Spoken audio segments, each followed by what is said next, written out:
Hello, everyone, and again, thank you very much for having me. Everything I'm going to talk to you today is about increasing engagement in your course and increasing that feeling that students have that they're part of a group and part of a course. Um, I'd also like to suggest that it's a little bit more than that. You could also look at some of these means as an alternate means of assessment, perhaps a little bit more straightforward and a little bit more dependable. So let me start out to find out where everyone's at. Do you find it difficult to get engagement in your classroom? I'm going to bring up a poll here, and you should see some questions have appeared if the magic of Zoom is working correctly. Um, Also, what type of engagement activities do you use in your course?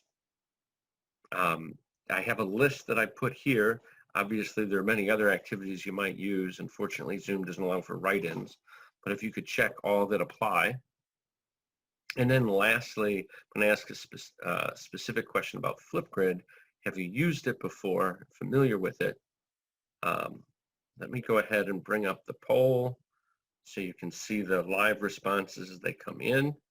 I always love using this in class. Um, and let me zoom in so you can see what you're doing. Okay.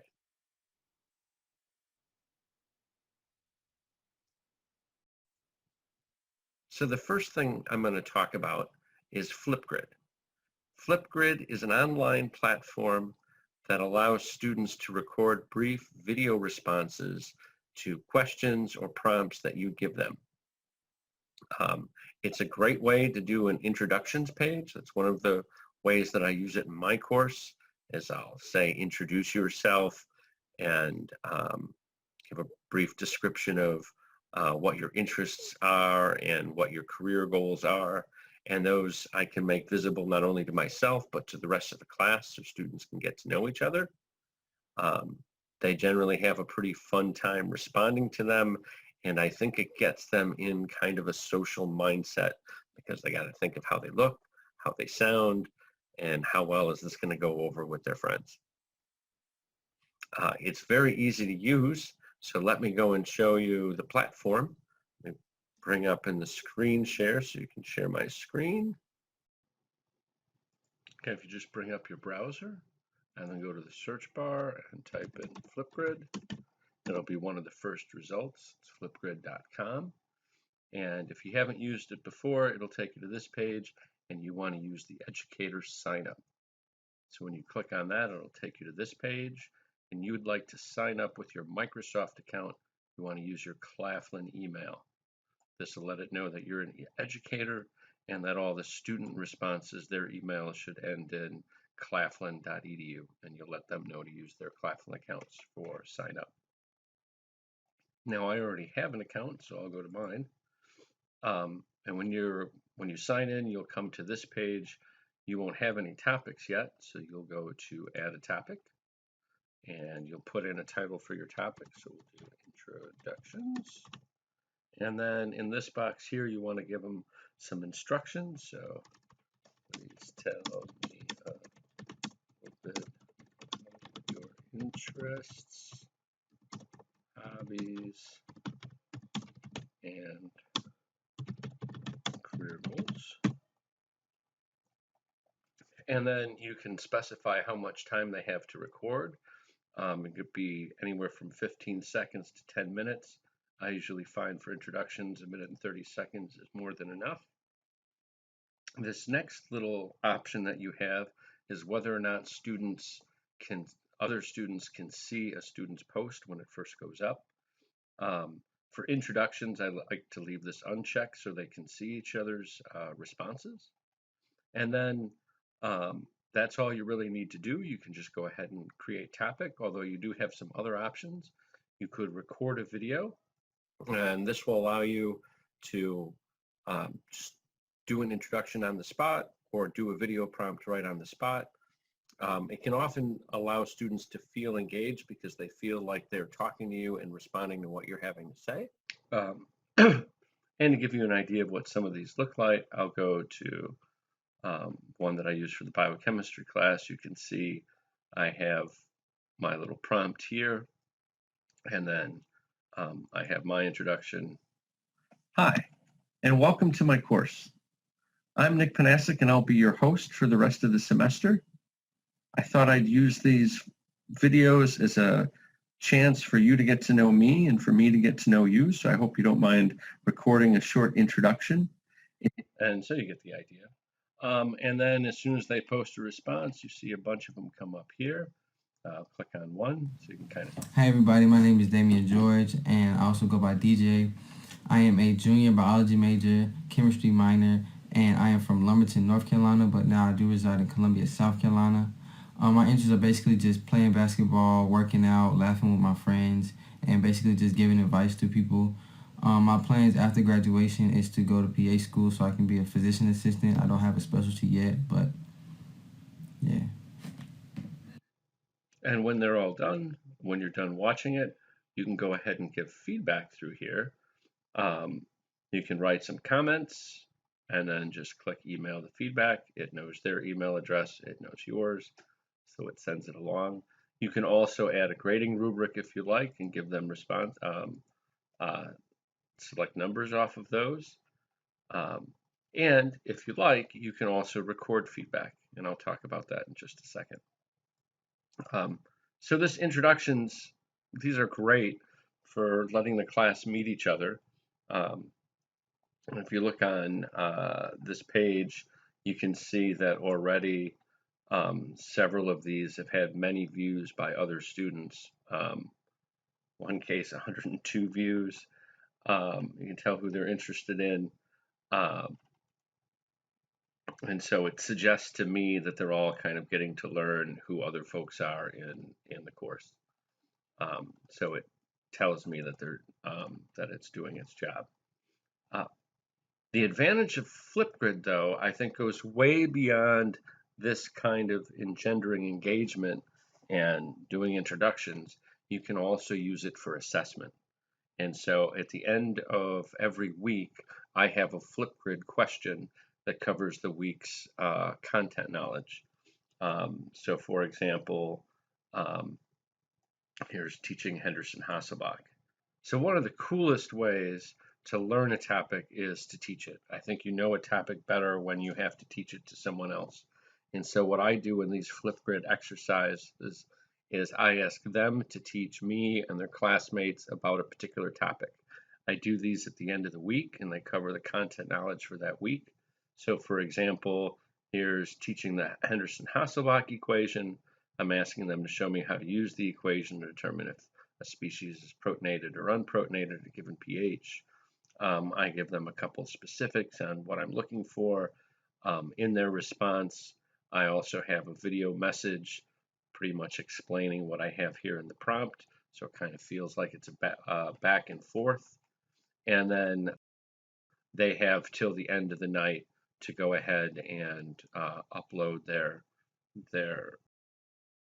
video.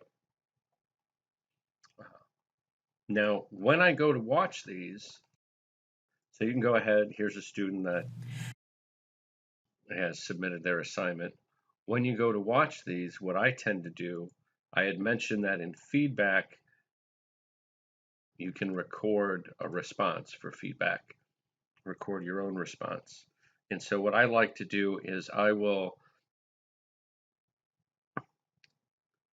using a video capture program, a screen capture program, you can do this in PowerPoint, you can do this a couple other places where you can capture your screen. You can also do this in Zoom. But what I'll do is I'll take a video of me watching the video, pausing it, and giving responses to certain points. So for example, let me go ahead. This is one of the videos that I've pre-recorded and sent to the student. So this was my response to the student. Thank you, Shade, for uploading your peer teaching on the Henderson-Hasselbalch equation. Let's give it a look. The Henderson-Hasselbalch equation. Well, what is it? This equation states that pH equals the pKa plus log A minus over HA. Now let's break this equation down for you. We know that pH is defined as the negative logarithm of the concentration of H plus ions. In other words, pH... Oh, I really like this. I like how you go back, you show the equations, and you're actually going back to the definition of pH. Very good. And so I can go through, watch her entire video, and if there's a point where I think she needs a little extra input or need a little clarification, I can give it to her right at that point. So it allows me to evaluate her description of what she's saying, and then this gets emailed back to the student. I think it's a great way for assessment, and I've gotten a lot of positive results from the students. They love the fact that you're sitting there watching the video that in some cases they've gone to pretty good lengths to edit themselves. And so once you have a bunch of different topics, you can arrange them into groups. Like I have a group of topics for biochemistry, for senior seminar, for my other course, teaching and leadership. And so you can kind of organize your stuff there. Now, if by chance you have had them put up their responses, now I've activated all their responses, so now they can see them. But if I wanted to keep them hidden, I can choose to have them hidden so other students wouldn't be able to see it. But generally, after they're all done, and once I've started, once the due date has been set, I generally post them all so they can look at each other. And there's a modicum of different views. This one was just opened up not too long ago. So that's one of the ways that you can use Flipgrid. It's my new best friend. I'm actually weighting their Flipgrid discussion questions about equal weight with their problem sets. So this ends up being about 25% of their grade. I tend to trust exams a little bit less, even with Respondus, because they have multiple devices. So you never know if they're looking at different devices when they're trying to do a timed exam on Moodle. But if they're recording themselves explaining something and describing each element to you, then you can see it in their eyes and hear it in their voice and hear it in their explanation. So that's kind of cool. So we should show how to integrate Flipgrid with Moodle. And so if you go and open up your Moodle and then create learning activity, here you just go to resources, you're going to do a URL, and we can use for this one our introductions. And then you're going to do two things. You're going to put an external URL and an embed code. And so if you just go back to your Flipgrid, where you did your introduction and you created the topic, if you just click on share, it will give you a join link. You can go ahead and copy that. You'll paste that into the external URL. And then you can also grab the embed code. And then you just click on this button. It copies it for you. You want to go to your description, click on that. You should see the number 1 there. And then Control V or paste. That will stick that in there. And then you want to display your description on your course page, save and return to course. And then your, oh, sorry, it's going to take a second to get there. My little test area. It will put the Flipgrid portal up on there. And if they haven't joined yet, they're going to see this. They'll join. You should tell them to join with their Microsoft ID or their Claflin ID, and they'll have access to it. And you can come back here and see them, or you can watch them on Flipgrid. I generally just watch them on Flipgrid. Any questions?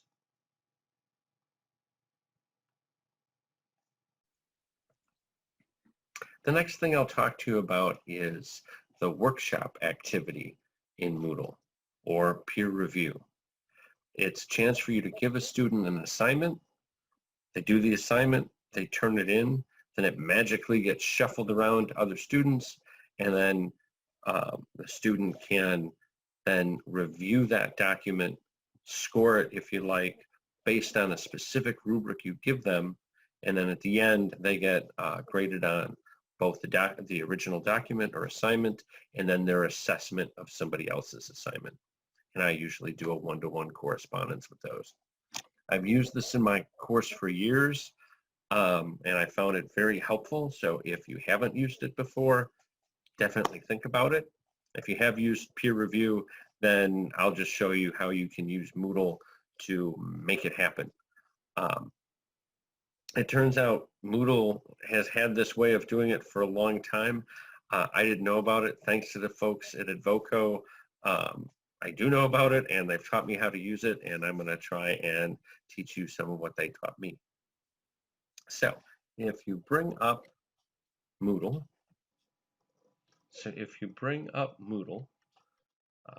just go down to Create Learning Activity, and then you want to select the workshop at the bottom here. It takes a second. You'll give your workshop a name.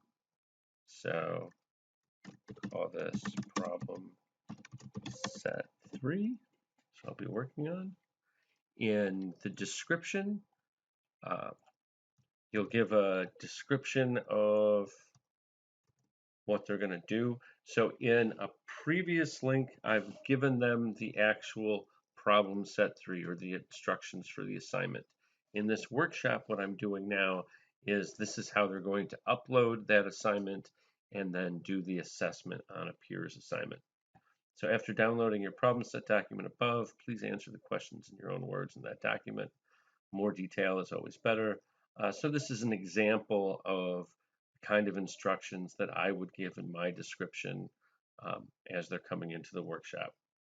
You will upload your problem set as a Word document here, and then it will be sent out for peer review scoring. In order for them to see this, you want to hit display on page. And you have complete control of how these will be balanced, the original submission itself and the assessment.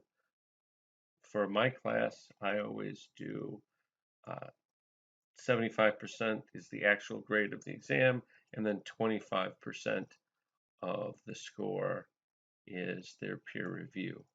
So I put that in. I use categories in Moodle, so I'm going to call these problem sets. So all the different problem sets that I do then get just averaged in. So it's 25% of the grade for my course for problem sets. You can put in a submission grade to pass or an assessment grade to pass, but I don't need to do that. So the grade for submission, this is the actual assignment, and then this is the grade for their assessment. Other details. When you're ready, you can make it available to students. I have to go in for submission settings, and the submission settings, this description is how they're going to go about the assessment. And so this is what I commonly use for mine. Please click here to upload a single Word document. If you have drawings to put in your problem set, draw them, etc., etc. And I like to tell them how I like them to label their documents. So this way, if I download the documents, they're easy for me to find in alphabetical order in my folder. You don't need online text. You'd want to do a file attachment in this case, but you have lots of different choices. I only want one attachment, and I will limit the file type. I only want document files. Specifically, I only want docx and doc files or Word documents.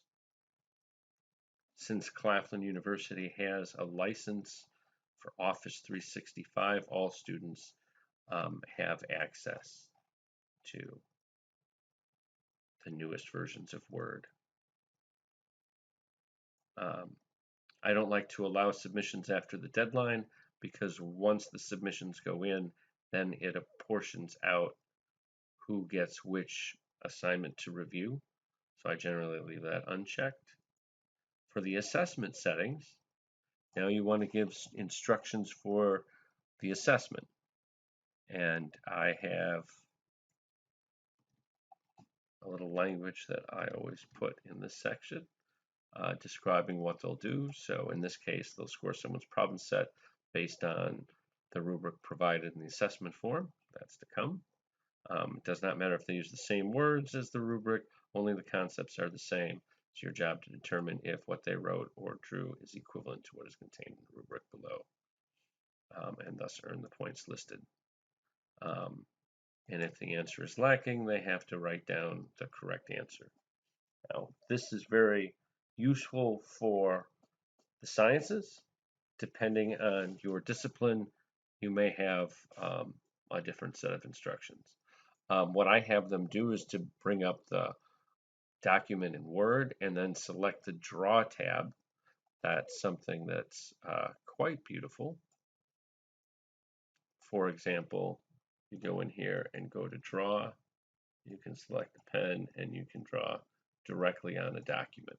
And so that's exactly what I have them do. They mark their corrections. I give them instructions what to do if they don't have that version of Word. And then when they're done, they upload the scoring document with the final score at the top. On some occasions, usually with exams, I like students to assess their own work, but often they will assess others.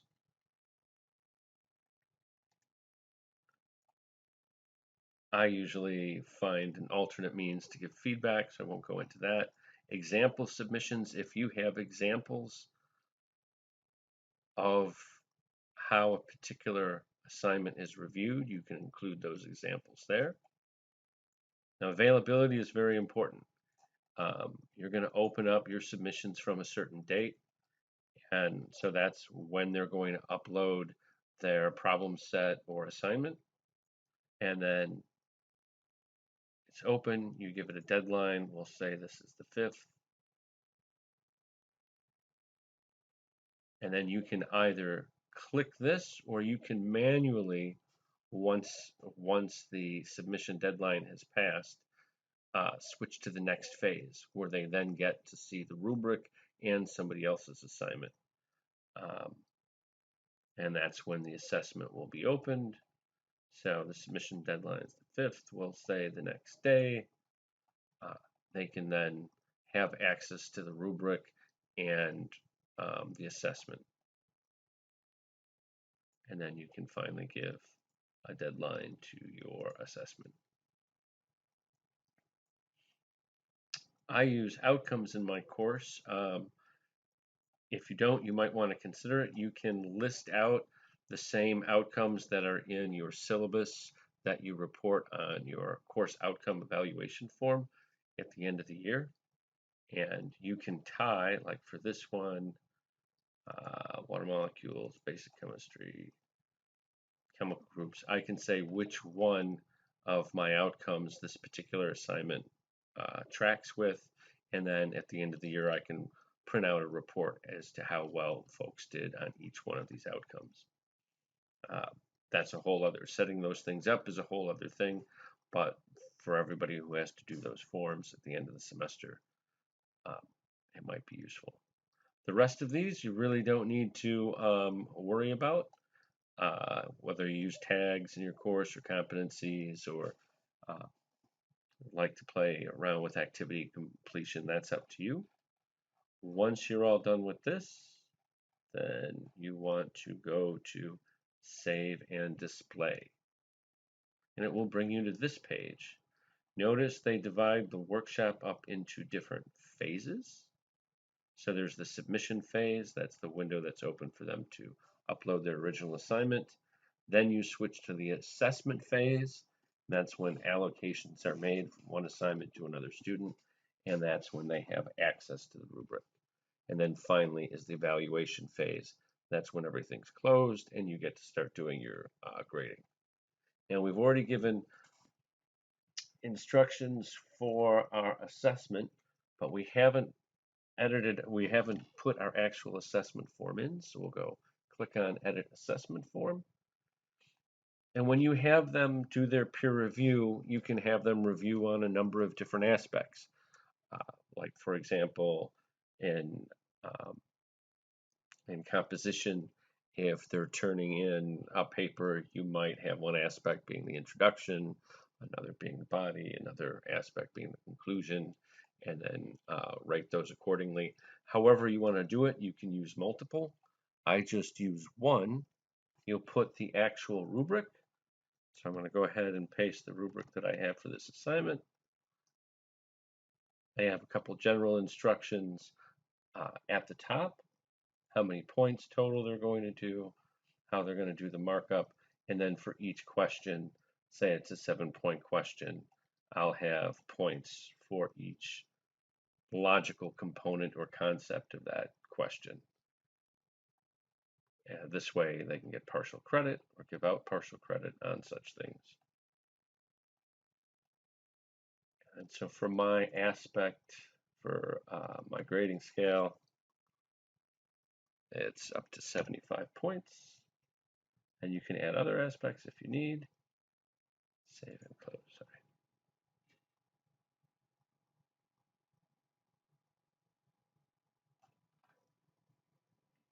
So now we've created all of the information we need to give the students. When we want, we can switch to the next phase. Once we've set all of this up, which is about now, you can click on here and that will make everything available.